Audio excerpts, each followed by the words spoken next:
is Michael David Cobb Bowen for Cobb Vision. Wanted to talk something quickly today, thinking about Sean Bell again. At this particular point, I'm thinking about how it's going to how we're going to reform black politics. And the idea occurs to me, the name of this one is going to be Whose Ghetto Is It Anyway? Obviously, there's going to be a conflict between society and the ghetto, and that will come to a point over cops fighting crime in the ghetto. And my argument, my observation, is that police are not going to be reformed until ghetto roughneck crime is reformed. That is to say, police are going to be a little rougher than they need to be, as long as the ghetto is rougher than it needs to be. And so, to the extent that this is a black problem, I said, how does black middle-class politics play into efforts at police reform when this outrage is kind of sustained? And every community knows, it's Louimas, it's Diallos, it's Ron Settles, it's Letitia Harlins, any black innocent or nearly innocent person who is killed at the hands of police unfairly, their names echo, across the decades. And there are 3, 4, 5 people that or that you've heard about or that's been made a big case of, and this is held as a lever against community support of police. I think that's sparse, and it's not really sustainable, but that kind of urban mythology lives on. There's not much you can do about it except deal with it in a reasonable fashion. But the question is, who is going to deal with it? That is to say, I look at the history of African America with regard to the civil rights movement as something prior to that time and prior to World War II. Black America was kind of held down. And then you have these liberating forces of the civil rights movement and changes in society, so that those who could got out of the ghetto as soon as possible. They were just like, gone. I'm out of here. I'm not dealing with this stuff anymore. And of course, it wasn't saying that mainstream America was a cakewalk, but it certainly was preferable because so many black folks voted with their feet. Now, at some point, I don't think the balance has come yet, but it's close.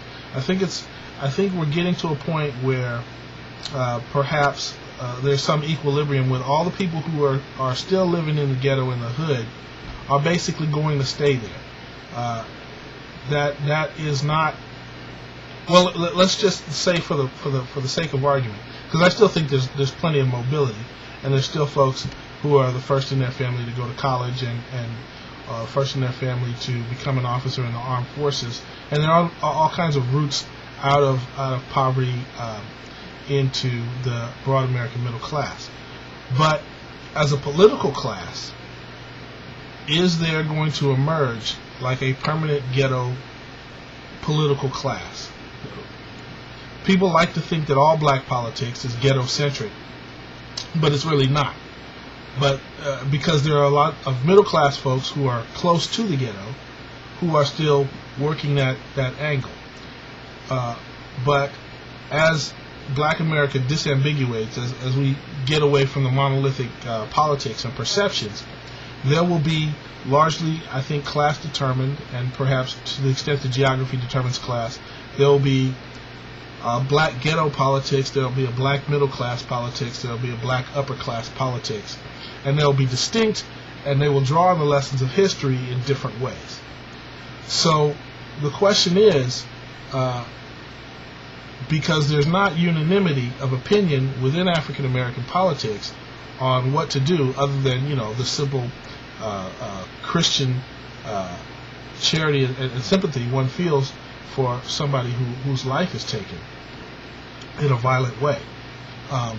So that is kind of my question today, which is how is the ghetto, the poverty, the working class, the poor, black political faction going to solidify around these particular issues, and will they ultimately be effective?